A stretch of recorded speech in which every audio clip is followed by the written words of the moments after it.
This is a challenge. I dare you to give yourself a brand. Are you ready?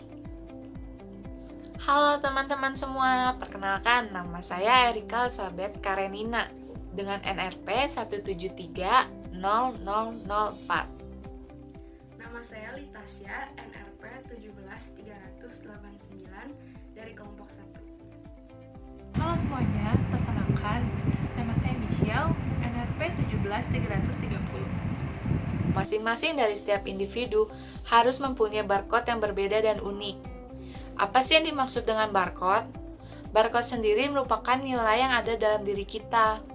Ketika barcode tersebut di-scan atau dilihat oleh orang lain, maka akan memperlihatkan betapa berharganya diri kita. Tadi kan barcode merupakan nilai. Nilai tersebut merupakan branding. Atau branding dalam bahasa Indonesia merupakan sebuah merek atau label. Ketika individu mampu melakukan branding terhadap dirinya sendiri, maka akan dikenal dengan istilah personal branding. Nah, apa sih personal branding tersebut? Kita akan juga membahas tentang personal branding yang dibagi dalam 3 bagian. Yang pertama adalah what, yang kedua adalah why, dan yang ketiga adalah how. Apa sih personal branding itu? Personal brand adalah penggunaan kualitas kepribadian dan trait yang unik yang dimiliki oleh setiap individu untuk dapat menjual dirinya. Yang dimaksud dengan menjual dirinya adalah menjual nilai yang terdapat di dalam dirinya. Personal brand juga dikenal sebagai salah satu upaya untuk membentuk citra diri bagi diri individu. Tadi kan sudah membahas tentang apa itu personal brand. Sekarang kita akan membahas bagian yang kedua. Di bagian kedua sendiri merupakan why. Kenapa personal brand? Karena pada zaman ini, banyak sekali mahasiswa yang kebingungan untuk mencari pekerjaan di saat mereka sudah lulus kuliah atau sudah memiliki gelar sarjana.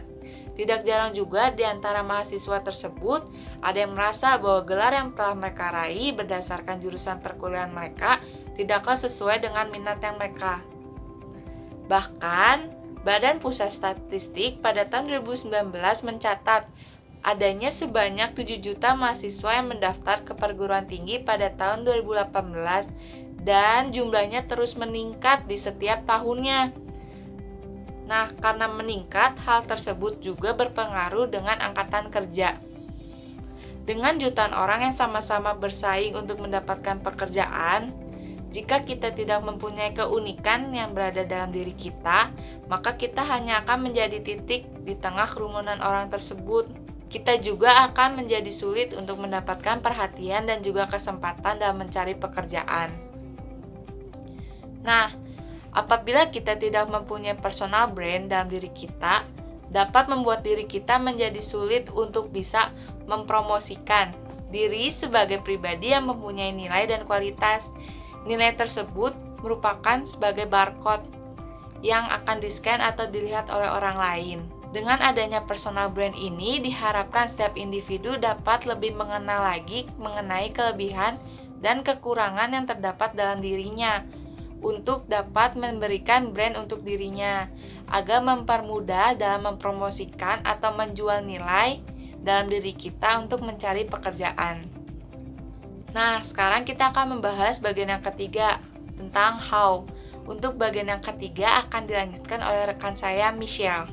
Kita akan membahas bagaimana cara membangun personal brand itu sendiri. Terdapat 3 materi, yaitu knowing yourself, positioning yourself, dan juga showing it. Dalam materi knowing yourself dan positioning yourself, teman-teman akan mendapatkan tabel personal brand yang dapat digunakan untuk membantu teman-teman membangun personal brand itu sendiri. Kita mulai dari materi yang pertama.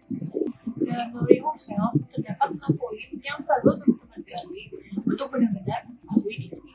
Yang pertama adalah value. Value atau filosofi dasar, prinsip hidup, dan makna hidup.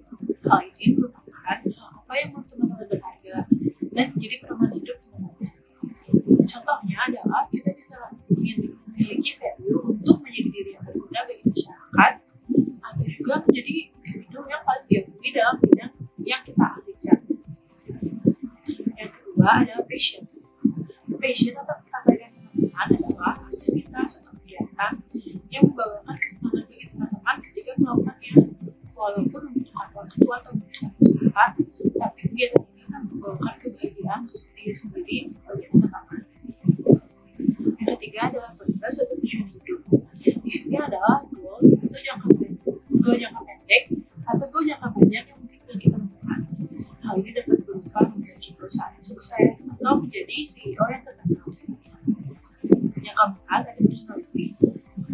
Personality atau kepribadian di sini maksudnya adalah mengenal mengenai kekurangan diri dan juga kelebihan diri yang dimiliki teman-teman semua.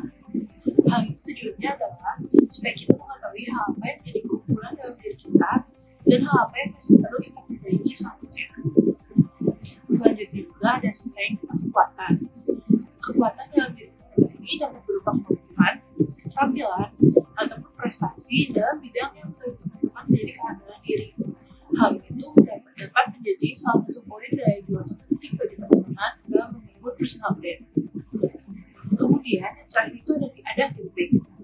Nah, feedback ini adalah hal yang paling berbeda karena hal ini bukan berasal dari dalam diri teman-teman, melainkan dari luar diri atau dari orang sekitar. Feedback itu dapat berupa kayak ciri khas yang didapatkan orang-orang sekitar. Hal ini dapat didapatkan dari teman atau rekan kerja. Nah, dengan 6 poin ini sudah tergali, maka teman-teman telah siap untuk melanjutkan ke tahap yang selanjutnya. Tahap selanjutnya ini adalah positioning yourself atau memposisikan diri kita dalam target market yang telah kita pasang. Salah satu caranya adalah menggunakan USP atau Unique Selling Point. Unique Selling Point ini merupakan hal unik atau berbeda dalam diri kita yang dapat membedakan diri kita dengan pesaing atau kompetitor lainnya. USP ini sendiri dapat kita gunakan untuk menjual diri kita pada klien dan juga pun menggunakan poin-poin yang telah kita dapatkan dalam tahap sebelumnya. USP itu dapat berupa paragraf singkat yang menunjukkan perbedaan kita, keunggulan diri kita, keunikan diri kita, agar klien atau pihak lain itu mengingat dan memberikan perhatian kepada kita dibandingkan dengan kompetitor atau pesaing lain. Bagaimana sih cara membuat paragraf USP yang baik itu? Nah, hal ini dapat teman-teman juga dalam sheet yang telah disediakan ya. Jadi, pertama, sebutkanlah 3 kata yang menggambarkan diri atau kualitas terbaik dari kita. Nah, misalnya di sini adalah tepat waktu, atau punya semangat, mau belajar, dan juga pekerja keras. Yang kedua, hal apa yang menjadi esensi diri kita. Nah, di sini teman-teman dapat menggambarkan kualitas atau inti dari diri teman-teman. Misalnya, saya merasa dalam elemen atau saya merasa senang dalam membuat desain-desain. Ketiga, faktor superstar apa sih yang kita miliki? Atau di sini tuh dapat berupa hal apa atau kualitas apa yang membedakan diri teman-teman dengan orang lain. Misalnya adalah orang-orang sering berkomentar bahwa saya dapat mengumpulkan tugas secara tepat waktu, seperti itu. Yang keempat adalah pengetahuan dan keterampilan apa yang teman-teman miliki. Nah, di sini teman-teman dapat mengungkapkan hal yang paling andal yang dapat teman-teman lakukan. Nah, misalnya di sini adalah saya memiliki kemampuan dalam menggunakan Adobe After Effects dalam pembuatan desain animasi. Nah, setelah 4 pertanyaan tersebut terjawab, kita bisa melanjutkan dalam tahap selanjutnya membuat paragraf USP ini sendiri. Dengan jawaban atau pernyataan dari keempat pertanyaan tadi, kita dapat membuat paragraf USP yang paling mudah adalah dengan menggunakan template seperti yang ada dalam worksheet teman-teman. Nah, jadi seperti ini jadinya.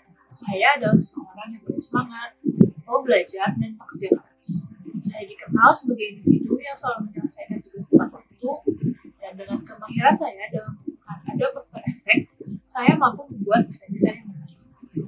Paragraf USP ini dapat menjadi salah satu cara atau impresi pertama teman-teman untuk menarik perhatian klien atau pihak ketiga. Nah, selanjutnya hal yang penting juga adalah dalam USP ini pastikan teman-teman mengungkap diri secara sejujur mungkin. Karena selalu untuk menarik perhatian klien, USP ini juga merupakan janji bagi klien mengenai hal apa yang dapat diekspektasi dari diri kita. Misalnya, dalam USP ini kita mengatakan bahwa kita selalu bekerja tepat waktu. Maka klien atau pihak ketiga pasti akan mengekspektasi kita untuk bekerja bekerja sesuai dengan janji kita, yaitu tepat waktu. Nah, oleh karena itu, pastikan USP yang kita buat itu jujur, benar-benar merupakan diri kita sendiri, dan merupakan janji yang mungkin kita penuhi atau laksanakan. Untuk tahap terakhir, ada show it, atau menunjukkan personal brand yang telah kita buat. Nah, hal ini dapat kita lakukan melalui contohnya 3 media, yaitu business card, foto, dan juga profile hub. Nah, yang pertama, business card atau kartu nama. Di sini itu merupakan salah satu media visual penting yang dapat digunakan menunjukkan personal brand kita. Nah, hal ini dapat melalui font yang dipilih, perbedaan warna, bentuk kartu nama, dan juga poin-poin yang kita masukkan ke dalam kartu nama. Aturan yang paling penting dalam kartu nama ini sendiri adalah keep it simple, atau buatlah hal ini menjadi sederhana. Pastikan isinya merupakan info-info penting saja yang perlu diketahui, seperti nama, jabatan, dan juga kontak yang bisa dihubungi. Teman-teman juga bisa menggunakan jasa desainer profesional untuk memastikan bahwa kartu nama yang kita buat memiliki citra yang sama dengan personal brand yang kita miliki. Berperan seperti logo. Jadi kita perlu memastikan bahwa foto yang kita miliki menyampaikan pesan yang sama dengan personal brand kita. Nah, misalnya teman-teman adalah seorang psikolog yang memiliki personal brand sebagai seorang yang ramah dan terbuka. Maka pastikan gestur yang teman-teman tunjukkan juga menunjukkan hal seperti itu. Nah, jadi pastikan misalnya ekspresi wajah teman-teman di situ adalah tersenyum dan menunjukkan gestur yang aman. Dan juga pastikan latar belakang foto tersebut menunjukkan profesi atau keahlian teman-teman. Lalu yang terakhir ada profile hub. Profile hub ini bukan profil yang dapat kita gunakan secara online dan merupakan pusat aktivitas online kita. Nah, di sini kita dapat mengunggah atau menuliskan biografi singkat kita, produk atau bisnis yang kita lakukan, terus tautkan pada sosial media profesional kita seperti Instagram, Facebook, atau Twitter, klien sasaran utama kita, pendidikan yang pernah kita jalani, portofolio kita, dan juga lainnya. Nah, selain 3 hal ini juga sebenarnya terdapat media lain yang dapat digunakan untuk menunjukkan personal brand. Salah satunya adalah LinkedIn. Nah, untuk materi selanjutnya ini akan dibawakan oleh rekan saya, yaitu Litasya.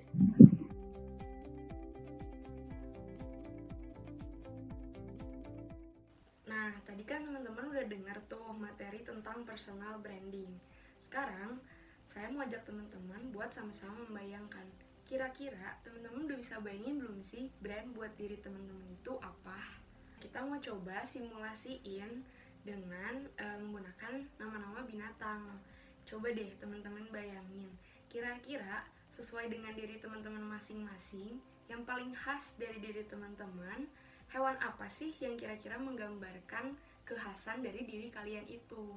Nah, kalau teman-teman udah bisa menyebutkan kira-kira hewan apa yang bisa menggambarkan diri teman-teman bisa kasih tahu nggak alasannya kenapa hewan itu kalian anggap paling menggambarkan diri kalian? Kita udah punya template buat Instagram nih, sesuai sama binatang-binatang yang ada. Nah, kalau misalnya binatangnya nggak ada di template kita, teman-teman boleh masukin gambar binatangnya sendiri ya. Nah, di template ini ada gambar binatang dan juga ada kotak yang kosong, tulisannya why, dan teman-teman boleh isi kotak itu. Contohnya seperti ini. Ini kan ada binatang semut. Nah, menurut saya, misalnya saya ini ciri khas atau karakteristik diri saya yang paling sesuai digambarkan jika digambarkan dengan hewan itu adalah semut. Alasannya adalah karena saya merasa keunggulan dari diri saya adalah saya rajin dan tekun.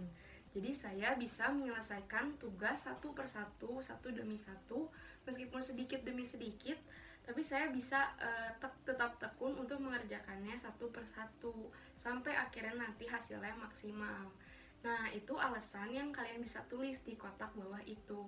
Saya mau ajak teman-teman buat semuanya bikin Instagram story ini, teman-teman, supaya kita semua tahu nih kalau teman-teman itu udah berhasil nemuin brand di diri teman-teman. Nah, jangan khawatir teman-teman, ada hadiah loh buat 2 orang yang paling beruntung. Nanti kita akan undi sama-sama yang udah bikin Instagram story ini. Jangan lupa juga tag saya atau Michelle atau Erika di Instagram. Nah, kalau teman-teman udah berhasil bikin aktivitas ini dan teman-teman udah bisa sebutin nama hewan yang paling menggambarkan atau karakteristiknya paling menggambarkan diri teman-teman, berarti teman-teman itu setidaknya udah punya gambaran nih tentang brand diri teman-teman. Sekarang kita mau mulai the brief. Nah teman-teman, tadi kan kita udah dengerin materi tuh. Sekarang karena materi trainingnya udah selesai, kita sekarang mau ngajuin pertanyaan nih sama teman-teman. Teman-teman boleh jawab ini dalam hati supaya teman-teman bisa mengevaluasi tentang materi training yang udah teman-teman serap tadi. Kita mulai ya. Sebelum mengikuti training ini, apa aja sih yang udah pernah teman-teman lakuin untuk mempromosikan atau menjual diri teman-teman? Misalnya nih, teman-teman udah punya blog sendiri tentang cerita hidup teman-teman, atau teman-teman juga udah punya kartu nama, teman-teman juga udah suka buat video tentang keseharian teman-teman. Nah, itu udah bagus banget teman-teman. Ada banyak hal yang mungkin disampaikan di materi, tapi sama teman-teman itu udah dilakuin. Nah, pertahanin teman-teman, jangan sampai nggak dilakuin lagi di kemudian hari, tapi malah harusnya sama kalian ditingkatkan supaya kalian bisa mempromosikan diri kalian nanti pada saat udah lulus atau pada saat kalian harus mencari pekerjaan yang baru, supaya teman-teman lebih yakin lagi sama personal brandnya teman-teman. Sekarang pertanyaannya, sebelum mengikuti training ini, apa aja sih yang belum teman-teman lakuin untuk mempromosikan diri? Misalnya tadi ada materi tentang LinkedIn. Nah, teman-teman tadinya sebelumnya nggak tahu nih tentang LinkedIn itu apa sih. Udah gitu teman-teman juga nggak pernah buat video sebelumnya buat cerita tentang kehidupan teman-teman sehari-hari. Udah gitu teman-teman juga misalnya nggak tahu nih gimana ya cara nyusun kata-kata atau paragraf yang menarik kalau mau mempromosikan diri lewat blog gitu. Nah teman-teman, sesuai dengan materi yang udah kita pelajari tadi, ayo sekarang kita buat tekad atau komitmen. Teman-teman mau ngelakuin apa nih abis dengar materi tadi? Kan tadi juga udah dijelasin tuh tentang gimana sih cara buat LinkedIn, atau teman-teman juga jadinya sekarang udah punya gambaran nih paragraf yang harus dibuat itu seperti apa sih kalau mau disampaikan dalam blog. Nah itu yang harus teman-teman sekarang mulai lakuin, karena itu belum teman-teman lakuin. Nah yang belum pernah ini teman-teman coba ya, supaya teman-teman bisa punya personal brand yang baik. Terakhir teman-teman, sesudah mengikuti training ini, apa yang ingin teman-teman lakuin untuk mempromosikan atau menjual diri teman-teman? Nah ini sama kayak yang tadi ya teman-teman, maksud saya setelah teman-teman tahu apa yang belum teman-teman lakuin, sekarang waktunya teman-teman buat komitmen apa aja yang ingin teman-teman lakuin. Misalnya, iya deh sekarang saya mau coba buat video sebelum melamar pekerjaan, jadi saya nggak cuma punya CV tapi punya yang lain-lain buat menjual atau mempromosikan diri teman-teman. Misalnya tadi kan teman-teman buat LinkedIn, atau teman-teman bikin video, atau teman-teman mulai menulis blog, atau apapun juga yang bisa menjual diri teman-teman, maksudnya mempromosikan diri ketika akan bersaing di dunia kerja. Nah teman-teman, terima kasih ya udah belajar bersama hari ini lewat video ini. Kita semua sebagai trainer berharap teman-teman akhirnya setelah mendengar materi ini bakal lebih percaya diri buat mempromosikan diri teman-teman, apalagi saat nanti teman-teman harus menghadapi dunia kerja. Teman-teman pasti udah punya brand buat diri kalian masing-masing, dan kalian juga udah bangga sama diri kalian masing-masing, sama brand diri kalian masing-masing itu. Nah teman-teman, ada satu quotes nih, remember no one is you, that's your power. Jadi cuma ada satu kita teman-teman di dunia ini, dan gak ada kan duplikatnya sama sekali yang mirip banget sama kita atau bahkan persis banget. Bahkan anak kembar pun masing-masing unik gitu teman-teman, dan itulah kelebihan dia sebagai individu. Jadi setiap kita itu harusnya bersyukur karena setiap kita unik adanya dan gak ada satu orang pun yang sama kita. Nah sekian buat materi hari ini, terima kasih.